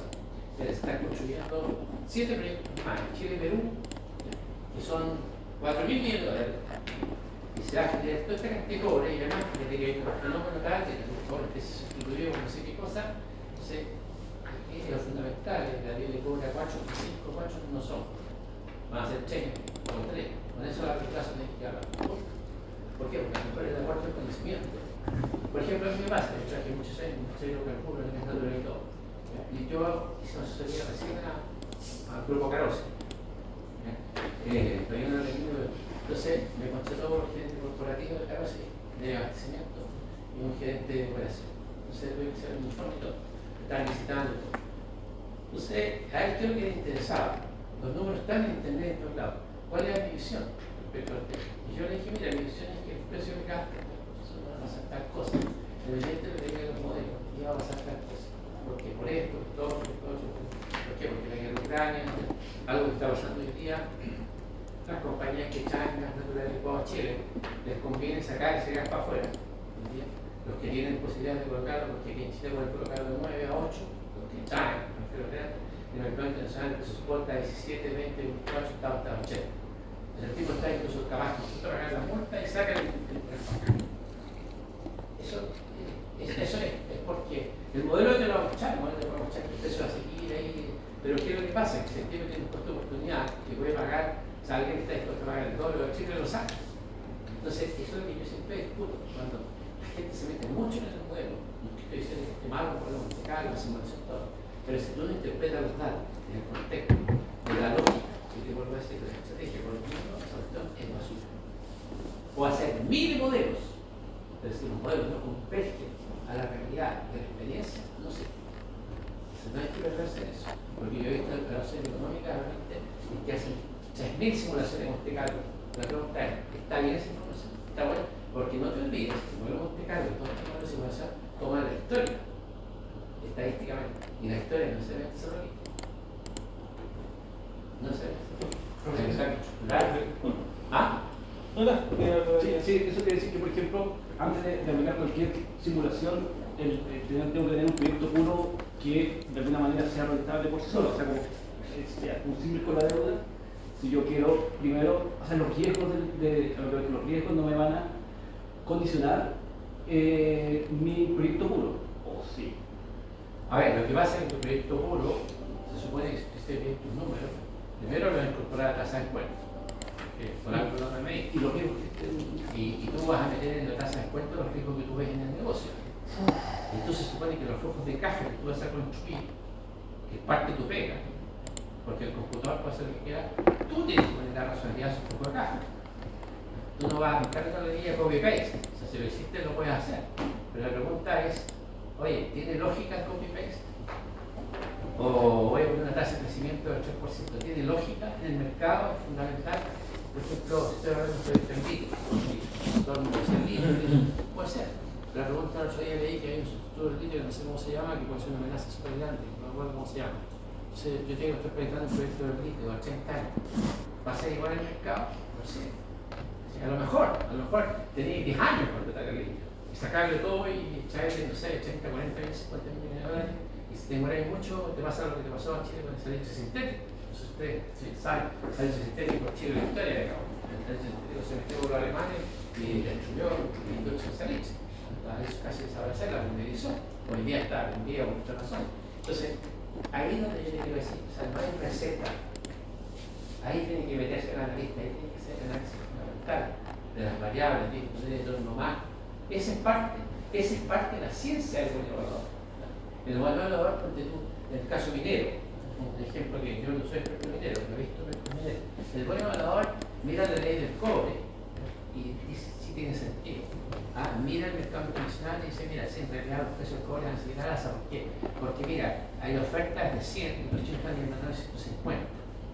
Y que se ajusten las producciones con las minas y todo, de aquí a que pase eso van a pasar 10, 15 años, por lo tanto en la evaluación económica tiene sentido seguir proyectando un precio que son los $6,5 al año. No tiene sentido, porque mira, hay 10 minas echando y los chinos además están sustituyendo, ya no usan tanto cobre, porque esas son las cosas fundamentales. Por eso yo siempre digo que el evaluador, el aporte que hace el evaluador, no es hacer una proyección, la proyección hace cualquiera. Tú cuando eres estudiante acreditado de primer año, haces copia de forma. El análisis que tú hagas detrás es lo fundamental. Esa es la parte que yo creo que crea valor. Por eso aprender la evaluación de proyectos más que ser planilla, que lo que te enseñan en pregrado uno, de calcular tiene o no, eso es mecánico. Ahora, eso no significa que la herramienta no sirve. No significa que Monte Carlo no sirve, no significa que eso es fundamental. Bueno, lo otro es que en el fondo, en el caso de los flujos de caja, también puede ser que uno cuando hace la evaluación, que lo vamos a ver más adelante cuando hagamos el ejercicio, yo puedo proyectar la perpetuidad, que de repente yo voy a hablar de la compra de una empresa, hablar de un proyecto, yo tengo certeza de repente en los primeros 15 años, cierta certeza, y después digo qué es lo que pasa del año 15 en adelante. Y puedo colocarlo en perpetuidad, matemáticamente hablando. Se coloco el último flujo caja, lo digo por la tasa de descuento y me va a quedar en el año 10 o año 12 y de ahí lo traigo a los presentes. Entonces en el fondo hago el último flujo, partido por R, lo coloco ahí en el año 11, en vez de hacer 400 flujos para adelante. Y como me va a quedar en el año 11, lo traigo para acá al 0 con la tasa de descuento. Y le sumo el valor presente de la perpetuidad, de lo que significa. Por ejemplo, me compro una empresa, podría suponer que hace 80 años, pero no va a ser flujo de los 80 años porque no sé cómo se va a comportar los 80 años, entonces el proyecto del último. Profesor, Sí. esa parte que acaba de hablar del concepto nunca lo he entendido desde el sentido común. ¿Por qué no se hacen compra de empresa de algo que te va a generar un valor X a un valor de compra X? No entiendo tu pregunta. Cuando uno calcula el flujo a perpetuidad, calcula el valor actual de la empresa, suponiendo que va a generar eso a capital infinito. ¿Por qué yo compraría algo a un costo X que me va a generar X? Porque va a depender de la decisión. ¿Dónde está la ganancia? Porque se supone que tú cuando le ofrezcas a él, al que le vas a comprar, tú ya usaste la tasa de descuento. Sí. El valor presente Es lo que se evalúa a otra tasa de descuento del que compra, quizás. Pero obviamente, si es que cuando tú vas a comprar algo de activo en una empresa, tú lo que vas a comprar es de acuerdo a tu valor presente de tu tasa de descuento. O sea, si a ti te da un valor presente mayor que 0, descontado tu tasa de descuento, es porque tú recuperaste tu costo propietario y rentaste lo que tú esperabas rentar. Lo absurdo sería que tú le pagaras a él lo que tenga él en tu tasa de descuento. O sea, claro, sería el negocio no quiere. Claro, o sea, yo voy a pagar por un activo en función de cuál sea mi tasa de descuento. Yo le voy a preguntar a él, oye, ¿cuánto es tu tasa de descuento? Porque él te podría decir, oye, 4%, ¿para qué? ¿Aumentarte el banco? Sí, lo que es un juego. Claro, porque piensa tú que el banco tiene una incidencia directa en la tasa de descuento. Entonces, si tú descontas al 12 o al 15, porque es tu tasa de descuento, tu costo de capital, oportunidad, pon el número que tú quieras, y el otro está descontando al 5, tú vas a ver un valor del negocio muy distinto al que veo. Y claro, oye, ¿tú das para qué? No, después te tomas el 5 y a ti te hace agregación un valor gigante. ¿Ya? Y resulta que tú descontar el tasa y te sale un valor de por. Entonces, en el fondo, por eso está la evaluación de proyectos, por eso se hace este cambio. Ahora, eso podría ser que Emilio Puña hace la evaluación, Miguel Hernández la hace, ¿no es cierto?, nuestro colega Urrutia, y podría ser que converjan los valores como podría ser que no converjan. Porque a lo mejor Miguel le va a pedir al banco para pagar por esa empresa, le va a pedir un 12%, tú le vas a pedir un 15%, y a lo mejor Felipe le va a pedir un 9%. Entonces la discusión va a pagar por Felipe, porque él va a haber sinergias y no va a haber otras cosas que a lo mejor tú no estás viendo. Que es lo que pasa cuando de repente, oye, pero ¿cómo este grupo empresarial pagó tanto por esa compañía? Pero el gallo ve sinergia, porque el gallo ve cosas de ahorro, ve cosas que tú no ves. Entonces, él descuenta una tasa distinta que la tuya, o ve ahorros y las cosas que tú no ves. Por eso que cada uno, en el fondo, ve lo que quiere ver de acuerdo a su propia versión al riesgo, de acuerdo a su valor como característica. Bueno, yendo a la otra fórmula que es la que yo les decía, ¿cierto? Esta, que también, los negocios también se pueden llevar a la perpetuidad. Vamos a hacerlo, el ejercicio que vamos a hacer, así que es solamente mi fórmula. Yo también puedo colocarle un flujo de perpetuidad creciente. En la práctica, el flujo en vez de hacerse usted, o sea, el flujo para hacerse usted desde el año X al infinito, pero tengo un crecimiento. Cuando tengo un crecimiento, ¿ya? Acá el G tiene un crecimiento, R, que es la tasa de descuento menos G, se achica, y como se achica, este valor crece. Y es que es lógico, porque si yo veo un proyecto, y voy a hablar a 20 años, a 25 años, y veo que hay crecimiento, el valor presente va a aumentar. Y decir que el flujo va a seguir creciendo, porque hay un crecimiento G. Bueno, aquí está el famoso costo anual equivalente, el K, ya lo conocemos, lo hemos usado, acá lo vamos a volver a revisar. Esto permite, ¿no es cierto?, que uno lleve el CAPEX de forma anualizada, que tenga el valor total, ¿ya? El OPEX también lo puedo anualizar, eso es lo que nos permite hacer. ¿Ya? Y aquí ya, bueno, estamos mostrando una área muy chica, que son los ejemplos de aplicación. ¿Ah? Estas fórmulas nos permiten, ¿no es cierto?, llegar a determinar el costo medio total, que yo puedo pescar el costo de capital, ¿se acuerdan o no se acuerdan? Que lo vimos en una noción de proyecto. Yo puedo pescar el costo de capital, ¿no es cierto?, la tasa de descuento, lo valorizo, lo divido por la cantidad de energía y me sale el costo unitario de energía. Y el costo unitario de energía va a ser el costo variable más el costo fijo, llevado ojalá a megawatt-hora en el caso de energía eléctrica, o en el caso de controlador de corriente cúbico, o sea, lo puedo aplicar en cualquier cosa, lo puedo aplicar a una micro, ¿cierto? Si yo quiero calcular cuál es el costo de pasaje que puedo cobrar por una micro, puedo tomar el valor del bus, ¿cierto? Lo analizo en la vida útil, después lo divido por el número de pasajeros y me dice cuánto es el costo de capital por pasajero. Y a eso le sumo, ¿cierto?, el costo fijo de operar el bus al mes y al año, lo digo por el número de pasajeros y me sale una tarifa de cuánto debería cobrar para los casos de capital, o sea, el costo variable más el costo fijo y me sale la tarifa mínima que debería cobrar. Lo puedo aplicar, esto es súper poderoso, lo puedo aplicar en todo orden de cosas. Lo puedo aplicar también, por ejemplo, en una universidad. ¿Cuánto es el costo de capital inherente a las inversiones de la universidad? ¿En cuántos años la voy a depreciar? ¿Cuántos alumnos voy a tener? Después, por el costo fijo de la universidad, los puedo promediar con el número de alumnos, me sale el costo unitario que tengo que cobrar de tarifa o de matrícula o de colegiatura por alumno, lo puedo aplicar en un colegio, etcétera, etcétera, etcétera. Bueno, por la hora, ¿cuál es lo que viene ahora? Viene lo siguiente. Yo les pasé un caso a ustedes, está en la medida de ser. Entonces yo les voy a pedir, ahora mismo el café, que en la vuelta ustedes tienen que empezar a trabajar esa medida de ser. Esa medida de ser tiene 3 propósitos. No van a poder responder probablemente todas las preguntas que están ahí, no importa, vamos a ir respondiendo un ahora. Pero sí tienen que ser capaces de empezar a construir el foco de caja. ¿Por grupo o individualmente? Yo le aceptaría que hicieran a 15 fueran en grupos de 3, que se junten en amigos así, que traten de construir. ¿Para qué? Para que nosotros después vamos a ir viendo la plantilla, vamos a ir viendo construida y vamos a ir desarrollando el caso. Vamos a simular cosas, le vamos a meter más preguntas, le vamos a meter más carga. Entonces, cuando volvamos, lo que ustedes tienen que hacer ahora es tomar esa planilla y empezar a desarrollar el problema, formularlo, transformarlo en un problema numérico que sea capaz de evaluarse. ¿Ok? Profesor, Sí. la planilla, ¿dónde está? Yo se la mandé en el correo. No hay una planilla. Es que en el correo no está. En el correo está el caso. Está el caso. No hay que La planilla no. La planilla está en el aula, creo que la subieron. Pero está. Sí, la revisé en el aula, pero el correo mandó el caso escrito. Ya, No, pero en el correo no es el caso. el caso, sí. Ah, ya, ok. Ya. Sí, lo que pasa es que a mí lo que me interesa es que se la planilla solo. O sea, Eso no- Ah, el Excel a partir no hay del planilla. caso. No hay Sí. planilla. No, está bien. Aquí es que en el aula había una planilla modelo también. no, por eso. O sea, pero que yo que me gustaría ustedes traten de ese caso transformarlo en una planilla Excel. Ya, con todos los datos. A eso, para que ustedes empiecen a trabajar visuales, porque ya como pasamos a hacer seguramente se me ha olvidado de ello. Ya. Perdió todo.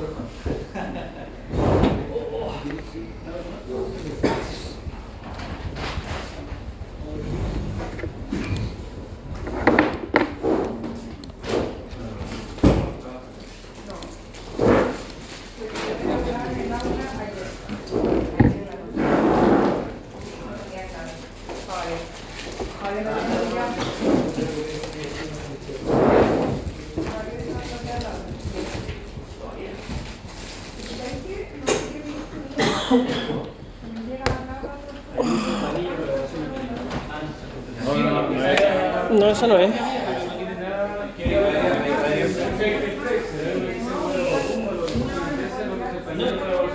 Dijo que no tiene relación con el caso, que el que se está en bloque. Si queremos salir ahora.